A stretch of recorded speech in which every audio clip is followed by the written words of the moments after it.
हमने कल ये पढ़ा था लीवर को।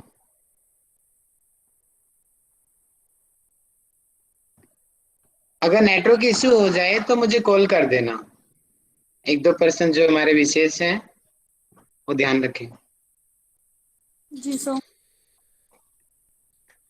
कि इसमें बाइल जूस लीवर के सीक्रेट करता है। इसमें जो हमारी भ्रूणीय अवस्था में लीवर में, और कल हमने बता पढ़ा था कि स्प्लीन में, दोनों जगह आरबीसीज बनती हैं। ग्लाइकोजेनेसिस मतलब कि ग्लूकोज जो है ग्लाइकोजन के रूप में स्टोर होती है। जब ज्यादा स्टोर हो जाएगी आवश्यकता से ज्यादा तो फैटी लीवर भी हो जाता है। ग्लाइकोजेनेसिस जब हम फास्ट रखते हैं तो हमें जो एनर्जी मिलती है वो इस प्रोसेस से मिलती है। तो इसमें ग्लूकोज ग्लाइकोजन वापस ग्लूकोज में आ जाता है जिससे हम काम कर पाते हैं। ग्लाइकोनियोजेनेसिस, इसमें नया ग्लूकोज बनता है। और कहाँ से बनेगा? अमीनो एसिड और फैटी एसिड से नया ग्लूकोज बनता है। डर्मिनेशन इसका मतलब होता है कि लीवर के अंदर अमोनिया बनता है, NH3। और अमोनिया जब कार्बन डाइऑक्साइड के साथ मिल जाएगा तो यूरिया फॉर्मेशन होती है, और यूरिया फॉर्मेशन की साइक्लिंग को ऑर्निथिन साइकिल कहते हैं।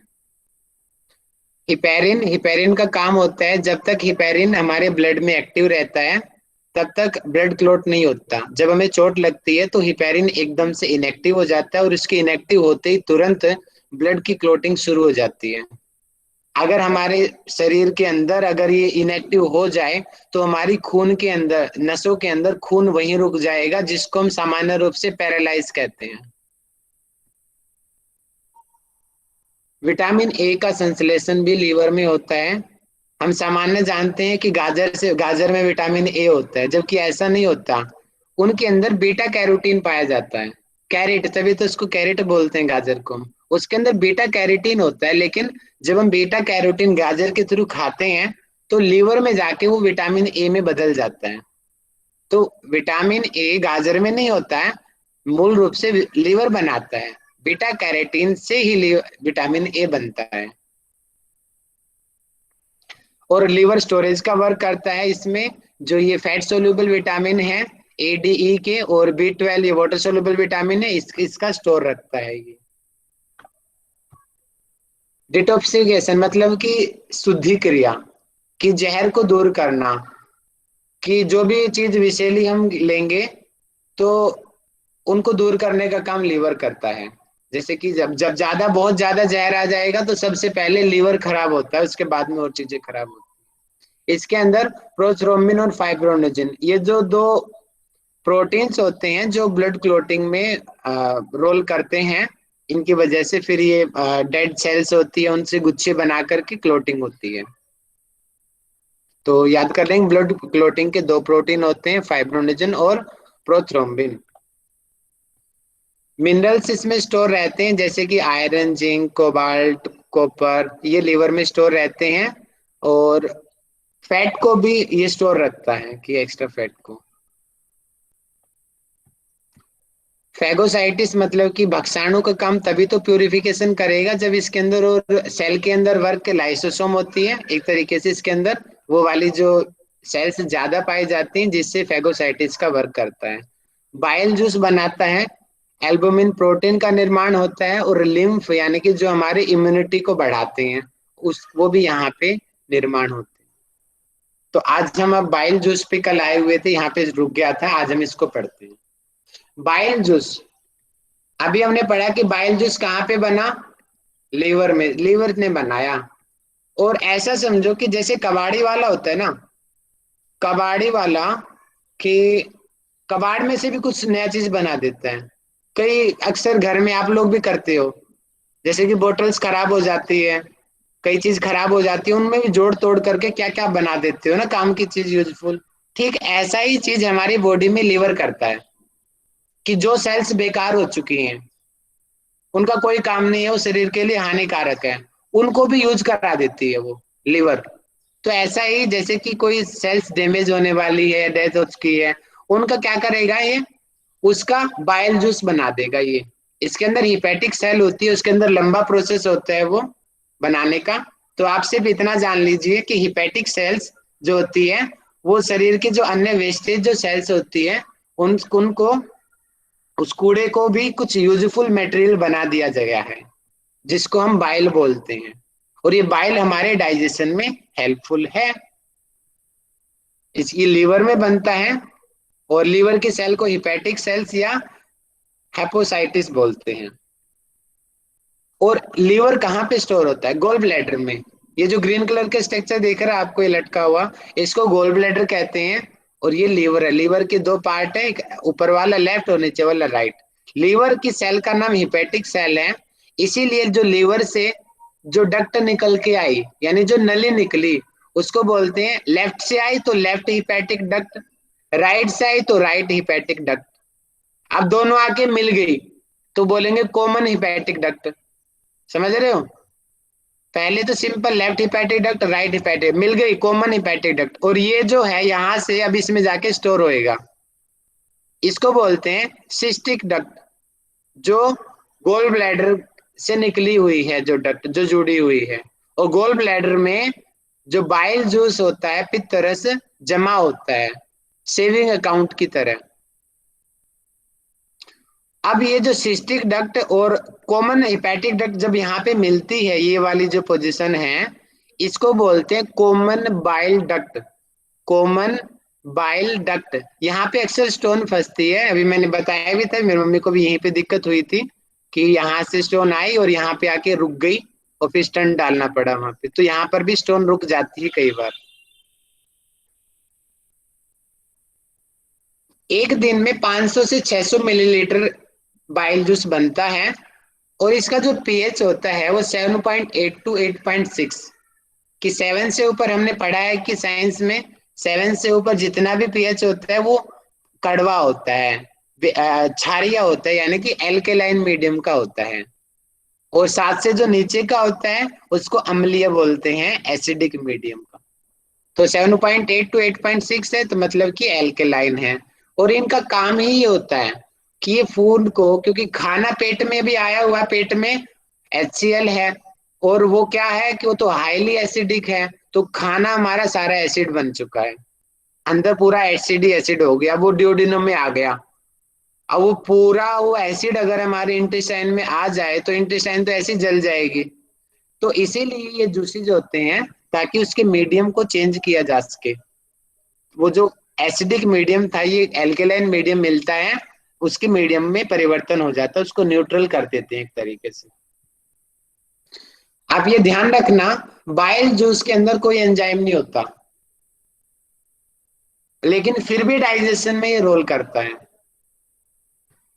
इसका जो कलर होता है येलो टू ग्रीन, दो कलर में हो सकता है, क्योंकि इसके अंदर दो बाइल पिगमेंट होते हैं, और जोन सा बढ़ेगा उसके हिसाब से उसका इसका रंग डिसाइड होएगा। तो येलो कलर का होता है, ग्रीन कलर का होता है। ये रहा पिगमेंट यहाँ पे आ गए। पिगमेंट दो प्रकार के होते हैं, पित्त वर्णक, यानी कि जिससे मल के बाइल जूस बना हुआ है। ये दो चीजें हैं, एक को बोलते हैं बिलिरुबिन और एक को बोलेंगे बिलिवरिडिन।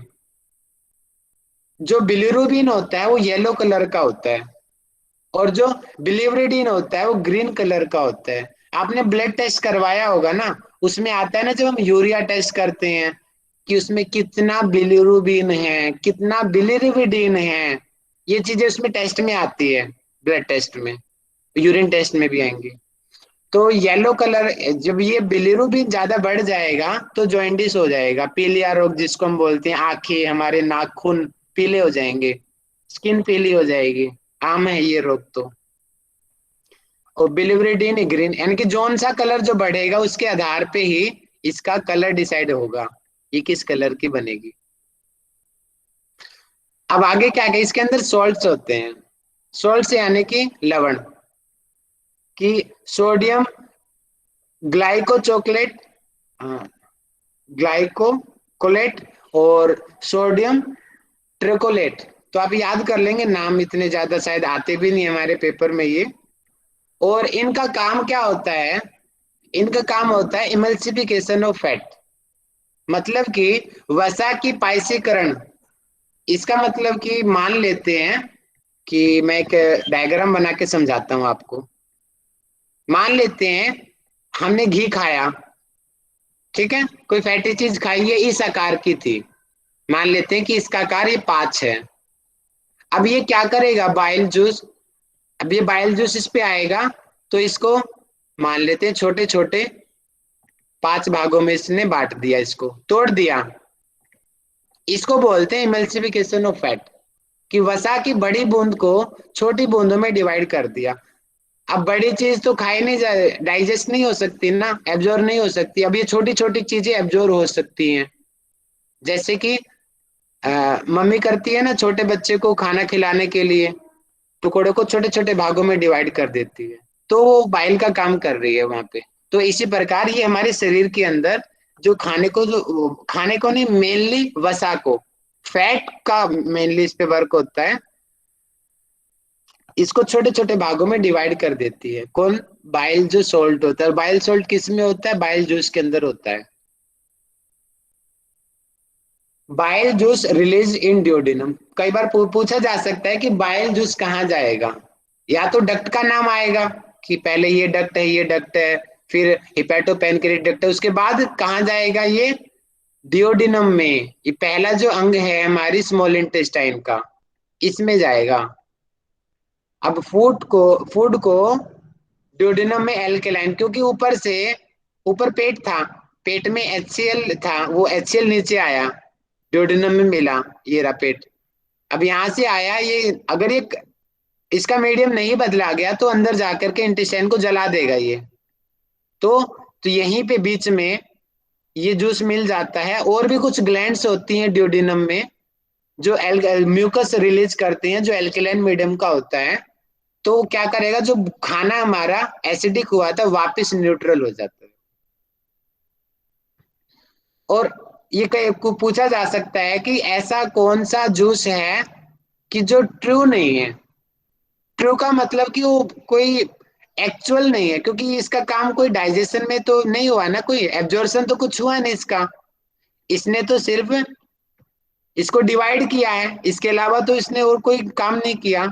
इसलिए बोलते हैं it is not a true digestive juice. जबकि और जो चीजें होती हैं वो हेल्पफुल होती है, जैसे कि स्लाइवा था, उसने स्टार्च का 30% जो किया था, डाइजेशन किया था, वो एक्चुअल में आएगा। लेकिन ये ट्रू नहीं है, फॉल्स डाइजेस्टिव जूस बोलते हैं इसको, क्योंकि इसमें एंजाइम नहीं है, इसलिए भोजन का पाचन नहीं करता, सिर्फ फैट को तोड़ने का काम करता है। अब बाइल जूस के द्वारा लीवर को विटामिन का अवशोषण एब्जॉर्प्शन होता है। हाँ, इसकी वजह से हेल्प मिलती है। देखो लीवर को लिखा हुआ है ना, लीवर को वसा घुलनशील, वसा घुलनशील विटामिन कौन से होते हैं, A D E K। ये भी एक पेपर आ सकता है, vitamin A D E K fat soluble vitamin होते हैं, और vitamin B and vitamin C water soluble vitamin होते हैं। अब ये मैंने प्रॉब्लम लिखा दिया आप लोगों के लिए। अक्सर लोगों को दिक्कत होती है ना, गोल ब्लैडर में स्टोन हो जाते हैं। स्ट्रक्चर आप समझ पा रहे हो कि कहाँ से लिया गया है, ये जो गोल ब्लैडर है। अब इसको ही थोड़ा सा जूम करके ले लिया स्ट्रक्चर। ये देखो, इसमें स्टोन दिखा दी गई, ये पत्थरी पड़ी हुई है, जिसको हम पत्थरी बोलते हैं, पित्त की थैली में पत्थरी हो गई है, आम बीमारी है भारत में ये। अब देखो क्या होता है, देखो आपको दिखाई दे रहा है कि इसकी देखो ऊपर से कितनी पतली इसकी डक्ट है, बहुत पतली डक्ट है ये। मान ले हमने दवाई ली, अगर ये जमती क्यों है इसके अंदर, इसमें क्या होता है कि आगे मैंने लिखा होगा, ये रहा, इसके अंदर क्या होते हैं, कैल्शियम ऑक्जेलेट और कैल्शियम फॉस्फोलेट, और भी कई टाइप के जो क्रिस्टल जो हमारे बाइल जूस के अंदर हैं। अब वो क्या करेंगे, मानते कि बाइल जूस यहाँ पे इकट्ठा हुआ, क्रिस्टल जब इकट्ठे होते हैं वो नीचे बैठने शुरू कर देते हैं। आप भी देखना कि चीनी डालना, चीनी पूरी नहीं घुलेगी तो चीनी के दाने नीचे ग्लास में बैठने लगेंगे। ठीक उसी टाइप ये जो क्रिस्टल है नीचे बैठने लग जाते हैं, क्योंकि स्टोरेज का तो काम करती है, यहाँ पे तो स्टोर रहता है। हम एक्सरसाइज तो हम कुछ करते नहीं है कि इसके अंदर मूवमेंट हो, तो खाली आप आदमी बैठा है तो क्रिस्टल नीचे बैठ के और वो छोटे छोटे करके वो जमने लग जाते हैं, तो ये जम के बड़ा हो जाता है। कई बार यहाँ पे तो छोटे छोटे दिखाए हुए हैं, कई बार तो इतनी बड़ी बड़ी पत्थरी हो जाती है, बहुत बड़ी, और फिर और रास्ता तो है ही नहीं निकलने का, देखो। इसीलिए सामान्य रूप से डॉक्टर क्या बोलते हैं, इसको हटा दो, ये नहीं निकलेगी, इसको हटा दिया जाता है इसका सर्जरी करके। और क्योंकि इसका मेन कोई ज्यादा रोल तो होता नहीं है गोल ब्लैडर का, सिर्फ स्टोरेज का वर्क करती है। अगर ये हटा देंगे तो क्या होगा, कुछ नहीं, बस थोड़ा सा इफेक्ट पड़ेगा कि सेविंग अकाउंट खत्म हो गया, अब डायरेक्ट लीवर से आएगा खून, जो बाइल जूस है। गुरुजी एक्सरसाइज करेंगे तो ये जमा नहीं होगा? कंटिन्यू रहोगे तो नहीं होएगा, क्योंकि मूवमेंट बनी रहेगी, मूवमेंट बनी रहेगी तो क्रिस्टल नीचे नहीं बैठेंगे, क्रिस्टल नीचे नहीं बैठेंगे तो पथरी कैसे बन जाएगी बताओ, अच्छा है अच्छा ना। अच्छा।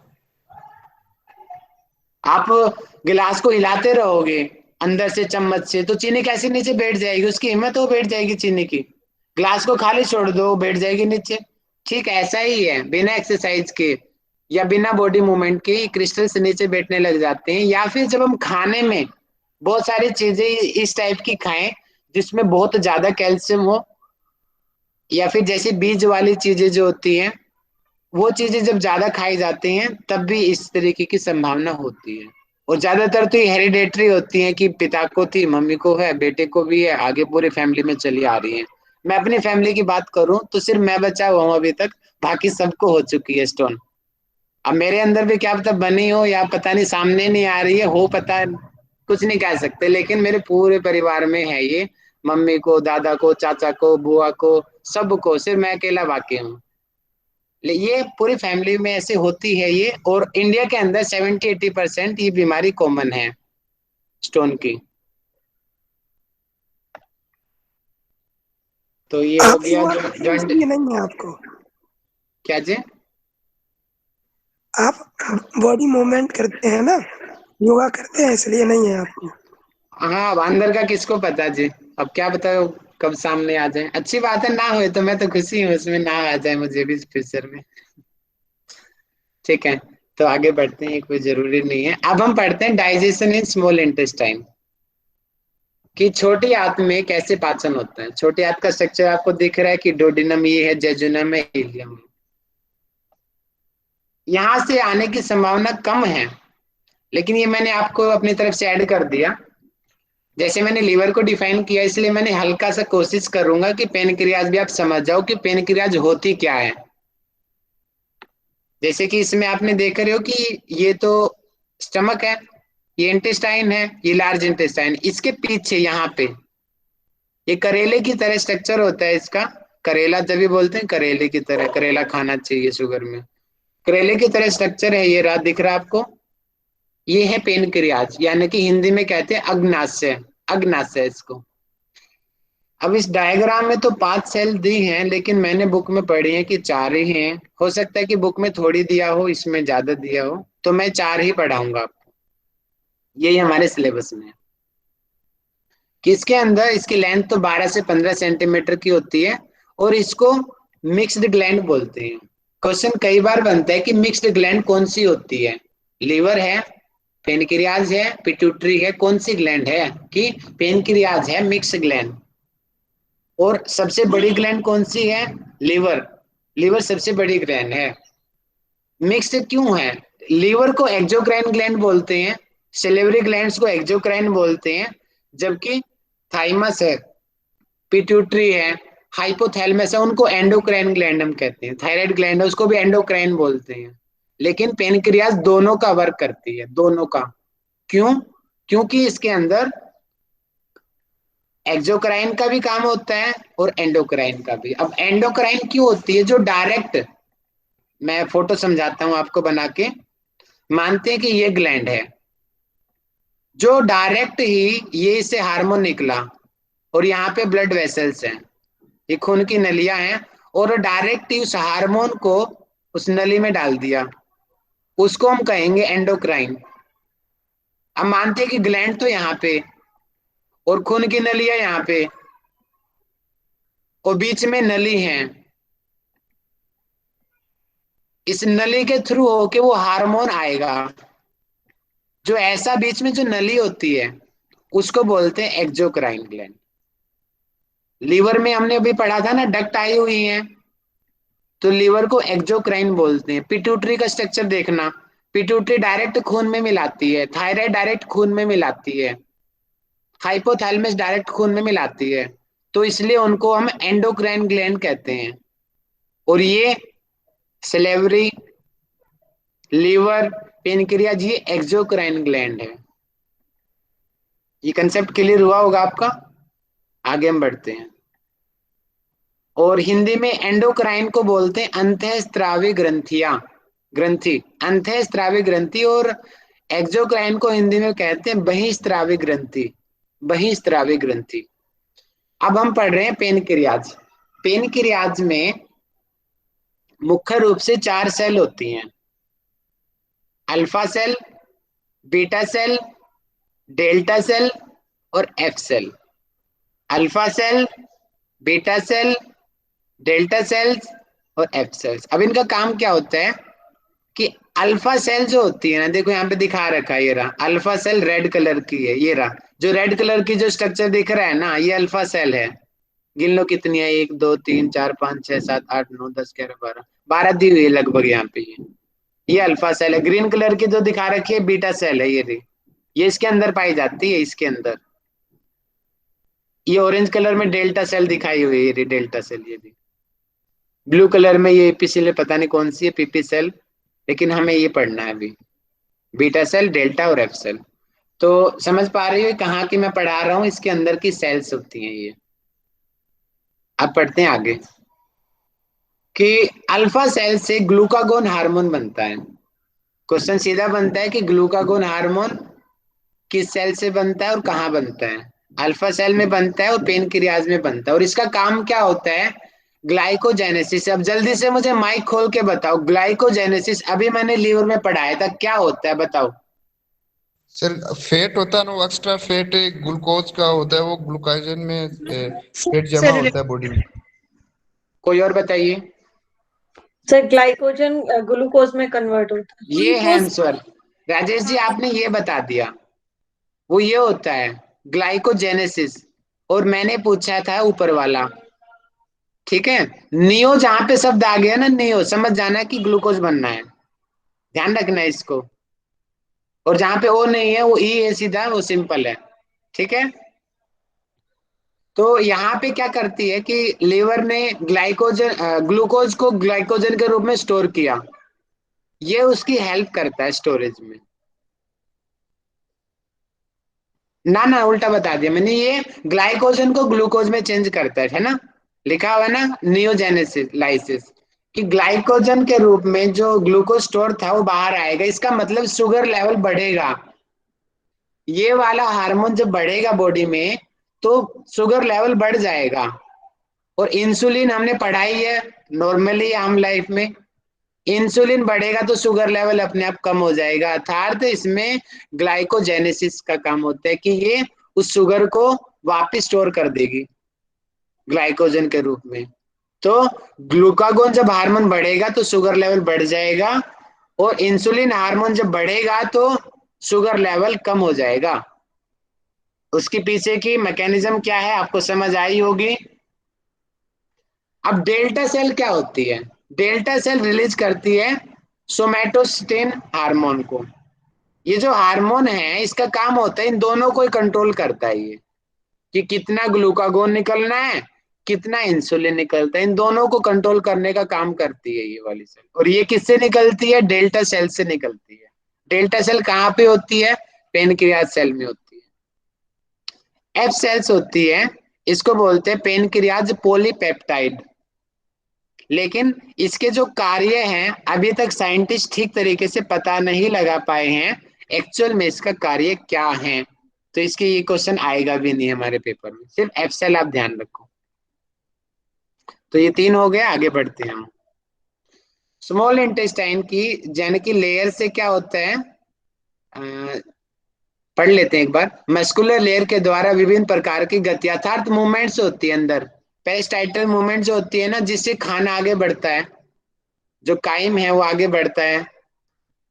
और ये गतियां इंटेस्टाइन में पाई जाने वाली सीक्रेशंस के साथ फूड को मिक्स करने में, क्योंकि इंटेस्टाइन में क्या होता है, अलग अलग जूसेस भी होते हैं। जब मसल्स आगे बढ़ेंगी कॉन्ट्रैक्ट रिलैक्स हो करके, तो क्या होगा, वो लिक्विड्स भी उसमें मिलेंगे, जो एंजाइम्स उसके चारों तरफ जो ग्लैंड्स जो बना रही है। अब अब ये याद रखेंगे कि स्मॉल इंटेस्टाइन में 3 प्रकार के रस स्रावित होते हैं। स्मॉल इंटेस्टाइन में कितने प्रकार के जूसेज आते हैं? 3 टाइप के। पहला जूसेज है पेनक्रिएटिक जूस, जो ये पेनक्रियास दिख रही है आपको, ये करेले की तरह, अभी पढ़ रहे थे जिसको, जो इससे आया उसको कहेंगे पेनक्रिएटिक जूस। बाइल जूस, जो ऊपर से आया, लीवर से या गोल ब्लैडर से, यहां से आया, इसको कौन सा जूस कहेंगे? Bile juice. ये आ गया ना यहाँ पे, डोडिनम में मिल गया, देखो। अब डोडिनम आगे नीचे इंटेस्टाइन में, डोडिनम खुद इंटेस्टाइन है अपने आप में। और यहाँ पे इंटेस्टाइनल जूस। अब इसमें मैंने आपको पढ़ाया था विलाई, आपको याद है विलाई वाले स्ट्रक्चर, जो मैंने बताया था कि विलाई इस तरीके से अंगुली टाइप की होती है, इसके ऊपर बाल की तरह माइक्रो विलाई होती है। अब ये विलाई का जो बीच की जो खाई होती है ना, यहाँ से जूसेस निकलते हैं, जिसको हम बोलते हैं इंटेस्टाइनल जूस।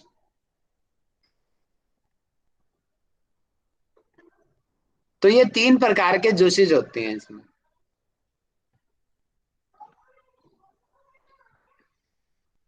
अब एंजाइम्स हम पढ़ते हैं। पेनक्रिएटिक जूस के कौन कौन से एंजाइम्स होते हैं? इसमें मेनली ये होते हैं, मेनली तो 3 हैं, ट्रिप्सिनोजिन, काइमोट्रिप्सिन एंड प्रोकार्बोक्सीपेप्टाइडेज। ये थोड़ा मेडिकल के वर्ड हैं, आगे जितना मैं पढ़ाऊंगा 10 मिनट, आप संयम बना के देखें, सिर्फ आराम से, अपने आप समझ आएगा बाद में। आपको याद करने की कोशिश करो, बोलोगे तो अपने आप याद होएगा। ट्रिप्सिनोजिन, काइमोट्रिप्सिन, प्रोकार्बोक्सीपेप्टाइडेज, ये 3 मेन हो गए। इसके अलावा पेनक्रिएटिक जूस कौन से हैं? एमाइलेस। एमाइलेस किसका डाइजेशन करता है? जल्दी कोई माइक खोल के बताओ, किसको याद है एमाइलेस किसका डाइजेशन करता है? फैट किसी को याद? किसका जी? फैट प्रोटीन, कार्बोहाइड्रेट का। वेरी गुड, कार्बोहाइड्रेट का डाइजेशन करता है। ये क्वेश्चन बन सकता है, कार्बोहाइड्रेट का डाइजेशन कौन सा एंजाइम करता है? एमाइलेस। और एमाइलेस कहाँ बनता है? पेनक्रियाज, पेनक्रियाज में बनता है। अब लाइपेस बताओ, लाइपेस एंजाइम किसका डाइजेशन करता है? Sir protein. फैट, फैट का करता है। लिपिड, लाइप से लिपिड याद रखो, लिपिड फैट को कहते हैं हम। लिपिड को डाइजेशन लाइपेज करता है। न्यूक्लियसिस, इसका मुझे ठीक से नहीं पता है, न्यूक्लाइसिस ऐसे कुछ आएगा, उसका ये डाइजेशन करता है। न्यूक्लिक एसिड का करता है, सॉरी, हाँ याद आ गया, न्यूक्लिक एसिड का डाइजेशन करता है न्यूक्लियसिस। ठीक है, ये आपको क्लियर होंगे स्ट्रक्चर, इसलिए मैंने बदल बदल के स्ट्रक्चर रखे हैं आपके सामने, ताकि कंसेप्ट क्लियर रहे आप लोगों के। आगे हम पढ़ते हैं। ये मैं पढ़ा चुका हूं आपको। हाँ, ये पढ़िए आप, इंटरकाइनेसिस। पहले तो ये चीज आप पढ़ लो कि 3, ये अभी 3 याद रखो, ये ट्रिप्सिनोजिन, काइमोट्रिप्सिनोजिन, प्रोकार्बोक्सी। अब ये आएंगे आगे तीनों के तीनों। अब देखना, ये जो ट्रिप्सिनोजिन है, अब देखो, अब ये कहाँ पर थे? ये थे पेनक्रियाज में, यानी कि इसमें थे ये, इसके जूस हैं। अब हम आ गए इंटेस्टाइन के अंदर। इंटेस्टाइन के अंदर, अब इंटेस्टाइन में क्या होगा? इंटेस्टाइन में इंटरकाइनेस बनता है। ये होता है कोई लिक्विड, इंटरकाइनेस। अब इसका काम क्या होता है? देखो, जो ट्रिप्सिनोजिन था, दिख रहे हैं ना इंटरकाइनेस, ये जो ट्रिप्सिनोजिन था, इसको ट्रिप्सिन में बदल देगा। ये जो है ट्रिप्सिनोजिन जो है, ये इनएक्टिव होता है, मतलब कि अपने आप में काम करने में असफल होता है ये। आप ऐसे लगा लो कि आदमी के हाथ पैर बांध दिए, उस तरीके से है ये। लेकिन जब ये इसमें इंटरकाइनेस इसमें मिलेगा, तो ये इसको ट्रिप्सिन में बदल देगा, और ट्रिप्सिन एक्टिव होता है, जो आगे डाइजेशन में फायदा करेगा। अब आगे क्या होगा? ये ट्रिप्सिन क्या होगा? काइमोट्रिप्सिन पे वर्क करेगा, और उसको काइमोट्रिप्सिन में बना दे, काइमोट्रिप्सिनोजिन पे वर्क करेगा, और काइमोट्रिप्सिन में उसको बदल देगा। और इसी प्रकार ये ट्रिप्सिन जो है, प्रो कार्बोक्सी पेप्टाइड पे वर्क करेगा, और कार्बोक्सी पेप्टाइडेज बना देगा। अभी मैं आगे समझाता हूँ, ये रहा आपके समझने के लिए मैंने बनाया हुआ डायग्राम। देखिए, ट्रिप्सिनोजिन था, जल्दी माइक खोल के बताओ, ट्रिप्सिनोजिन कहाँ पे बनता है? पेनक्रियास में। Very good. इंटरकाइनेस कहाँ बना? इंटेस्टाइन में। इंटेस्टाइन। वेरी गुड, ये intestine कंसेप्ट में। क्लियर रखना, स्मॉल इंटेस्टाइन में इंटरकाइनेस बना। अब पेनक्रियाज से जूस ये आया, ये इनएक्टिव है, इसके हाथ पैर बंधे हुए हैं, ये काम नहीं कर सकता कुछ भी। इंटरकाइनेस मिला, अब उसने इसको ट्रिप्सिन में बना बदल दिया, यानी कि उसके हाथ पैर खोल दिए, और अब ये ट्रिप्सिन एक्टिव हो गया है, अब ये काम करेगा। अब दूसरा हमने एंजाइम पढ़ा था ना, ये रहा काइमोट्रिप्सिनोजिन। अब इसके आगे रहा काइमोट्रिप्सिनोजिन। ये बताओ किसका जूस है, कहाँ से बनता है ये काइमोट्रिप्सिन? माइक खोल के बताओ। पेनक्रियास। पेनक्रियास। पेनक्रियाज में बनता है। ट्रिप्सिन ये कहाँ पे बनता है? इंटेस्टाइन में। छोटी वेरी आंत गुड, में। अभी तो पढ़ा हमने, ये रहा ट्रिप्सिन बना, इंटेस्टाइन में बना, ये रहा इंटरकाइनेस की वजह से बना, तो इंटेस्टाइन में बना, इसका मतलब ये। अब ये ट्रिप्सिन यहाँ पे आया, ट्रिप्सिन और काइमोट्रिप्सिन मिले, अब काइमोट्रिप्सिनोजिन को काइमोट्रिप्सिन में बदल दिया, और अब ये एक्टिव है, यानी कि अब ये डाइजेशन में पार्टिसिपेट करेगा। अब यही ट्रिप्सिन, अब ये तीसरे वाला बताओ, प्रो कार्बोक्सी पेप्टाइडेज कहाँ पे बनता है? पेनक्रियास में। Very good, pancreas. पेनक्रियाज में बनता है, ये भी इनएक्टिव है, इसके भी हाथ पैर बंधे हुए हैं, ये काम नहीं करेगा। अब इसमें ट्रिप्सिन, ये स्पेलिंग गलत है, ट्रिप्सिन लिख लेंगे, ऊपर वाली आएगी ट्रिप्सिन, ट्रिप्सिन मिलेगा और इसको कार्बोक्सी पेप्टाइडेज में बदल देगा। अब ये एक्टिव हो गया, अब ये काम करेगा। इतना समझ आया सभी को? कोई डाउट हो तो बताओ, नहीं तो आगे कुछ समझ नहीं आएगा, अगर ये समझ नहीं आया तो आपको ना, आया समझ नेम्स में। में मत जाना, नेम्स याद हो जाएंगे, ये मेडिकल के वर्ड है, लेकिन मेथड समझ आ रहा है ना आप लोगों को? बताओ नहीं समझ आया तो अभी। ठीक है, थैंक यू, आगे बढ़ते हैं। अब देखिए, ट्रिप्सिन, काइमोट्रिप्सिन, कार्बोक्सी पेप्टाइड, ये क्या है? जल्दी माइक खोल के बताओ, अभी पढ़ाया मैंने। इनएक्टिव है। भैया ये ये पेनक्रियास में बनते हैं। है, पैनक्रियाटिक जूसेस है। ये एक्टिव है, एक्टिव अभी बनाए ना, देखो ये एक्टिव हुए हैं, ये यानी कि रिएक्शन के बाद बने तो हैं ये चीजें तीनों। स्मॉल इंटेस्टाइन में बने हैं। हाँ, वेरी गुड वेरी गुड। अब देखो हम इनको पढ़ रहे हैं, तीनों जो हैं इनको हम बोलते हैं प्रोटियोलाइटिक एंजाइम। प्रोटियोलाइटिक, क्वेश्चन सीधा बन सकता है कि कौन से एंजाइम्स प्रोटियोलाइटिक एंजाइम्स होते हैं, मतलब कि जो प्रोटीन का डाइजेशन करते हैं। प्रोटीन हम लेते हैं ना दूध घी में, ये जो एंजाइम्स होते हैं ये उस प्रोटीन का डाइजेशन करते हैं। कौन सा? Trypsin, chymotrypsin, carboxy peptidase, protein का डाइजेशन करते हैं, इसीलिए इनको हम प्रोटियोलाइटिक एंजाइम कहते हैं, प्रोटियोलाइटिक एंजाइम कहते हैं।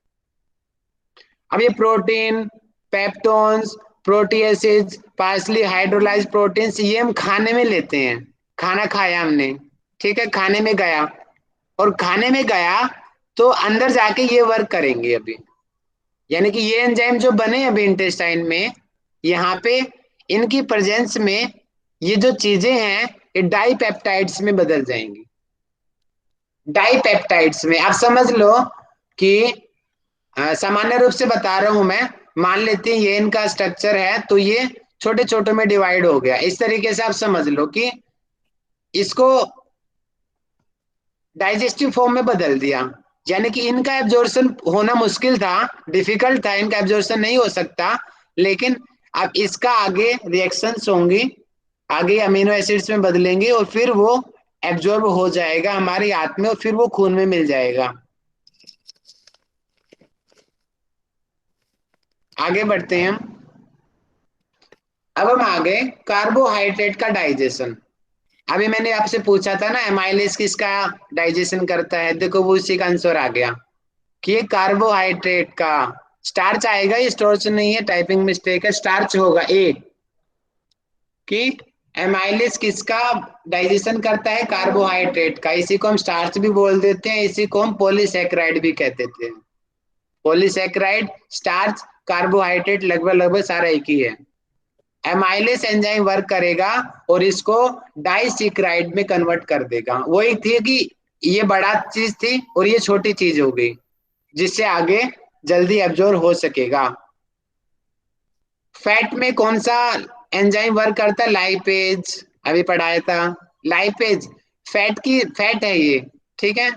अब फैट पे लाइपेज वर्क करेगा, उसको डाइग्लिसराइड्स में कन्वर्ट करेगा और डाइग्लिसराइड्स मोनोग्लिसराइड्स में चेंज हो जाएंगे। न्यूक्लिक एसिड न्यूक्लियसिस वर्क करेगा और न्यूक्लियोसाइड्स और न्यूक्लियोसाइडिस में उसको बदल देगा। तो आपको याद क्या रखना है? ये एमाइलेस, लाइपेज, न्यूक्लियस, ये 3 चीज याद रखना कि कार्बोहाइड्रेट में एमाइलेस आएगा, फैट में लाइपेज आएगा, न्यूक्लिक एसिड में न्यूक्लियसिस आएगा। ये चीजें याद रखना कोई ज्यादा जरूरी नहीं है, हमारे में इतना गहराई का क्वेश्चन नहीं आता, लेकिन मैंने पढ़ा दिया, आप देख लो, आपकी मर्जी हो। लेकिन ये 3 चीजें आपको याद होनी चाहिए। बाइल जूस मैं आपको ऑलरेडी पढ़ा ही चुका हूं, तो मैं इस पे टाइम नहीं लगाऊंगा। तो हम आते हैं अभी इंटेस्टाइनल जूस, मतलब कि जो हमारे इंटेस्टाइन के अंदर बनते हैं। गोबलेट सेल्स, कोई माइक खोल के बताओ गोबलेट सेल्स का वर्क क्या होता है? कल भी मैंने बताया था लार्ज इंटेस्टाइन में होती है। माइक खोल के बताओ इसका काम क्या होता है और फायदा क्या होता है उसका? चिपचिपा पदार्थ निकलता है जिससे पॉटी जब हम जाते हैं तो वो आसानी से हो जाता है। Very good. एक तरीके से हमें इन्वायरमेंट मिल जाता है उस स्टूल को आगे जाने के लिए। और जब लार्ज इंटेस्टाइन के जो डिसेंडिंग कोलोन होता है उसमें जब इसकी मात्रा कम होगी तो जो स्टूल है, जो मल है, वो रुक जाएगा तो कॉन्स्टिपेशन बन जाएगी। तो इसी प्रकार गोबलेट सेल्स यहाँ पर भी होती हैं, हर जगह होती हैं, पेट में भी होती हैं गोबलेट सेल्स, हमारे ईसोफेगस में भी होती हैं, जहां जहां पे म्यूकस बनेगा वहां पे होंगी ये। कि ये इंटेस्टाइन में होती है, ये टिश्यू का नाम दे दिया। आगे हम पढ़ते हैं कि secretion of brush border cells of mucosa. Brush border किसको बोलते हैं? आप छोड़ दो, इतना गहरा मत जाओ, आप कंफ्यूज हो जाओगे। हल्का सा आप इतना ध्यान कर लो, ये जो स्ट्रक्चर है ना, उबड़ खाबड़ सा, इसको सामान्य रूप से हम बोलते हैं ब्रिस बॉर्डर सर्कल। जो स्ट्रक्चर, ये किसका स्ट्रक्चर था? मैंने पढ़ाया था ना, विलाई का। और यहाँ से जूसेस निकलते हैं, मतलब कि यहाँ का जो म्यूकस है और जो गोबलेट सेल्स हैं, ये दोनों मिल जाएंगी। ये मिल जाएंगे तो इंटेस्टाइनल जूस बनता है। और इंटेस्टाइनल जो जूस होता है 7.6 pH होता है, 7.6 to 8 का होता है, मतलब कि एल्केलाइन मीडियम का होता है। इसका मतलब 3 जूसेज आए हैं। जल्दी माइक खोल के बताओ कौन कौन से जूसेज हैं और तीनों जूसेज किस मीडियम के हैं इंटेस्टाइन में? माइक खोल के बोलो जल्दी कोई। पैनक्रियाटिक जूस, बिली जूस और intestinal juice. Very good. Bile juice हो गया जो लीवर से आया है, वो भी अल्कलाइन मीडियम का है। पेनक्रियाटिक जूस हो गया जो पेनक्रियास से आया है। और इंटेस्टाइनल जूस हो गया, ये इंटेस्टाइन से आया है। आप मैं एक मिनट रुकिए, बैटरी खत्म होने वाली है, मैं एक बार चार्जिंग लगा लेता हूँ, 2 मिनट दीजिए मुझे अब।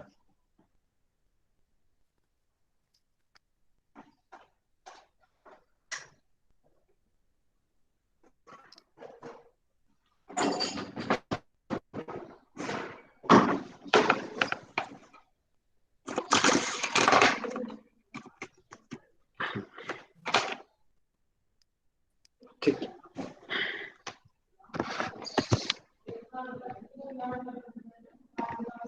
हमें इतना समझ आ रहा है सभी को? कोई मैसेज करके बताओ किसी को कोई दिक्कत तो नहीं हो रही है? मैं आगे करा दूं ना, आज मैं कंप्लीट करा दूंगा, थोड़ा सा रह गया बस सिलेबस है ये। डाइजेशन सिस्टम आ जाएगा आज, कंप्लीट हो जाएगा हमारा। ठीक है जी, चलिए आगे बढ़ते हैं। लास्ट स्टेप पे आए हुए हैं, कंप्लीट हो गया हमारा ये सिस्टम।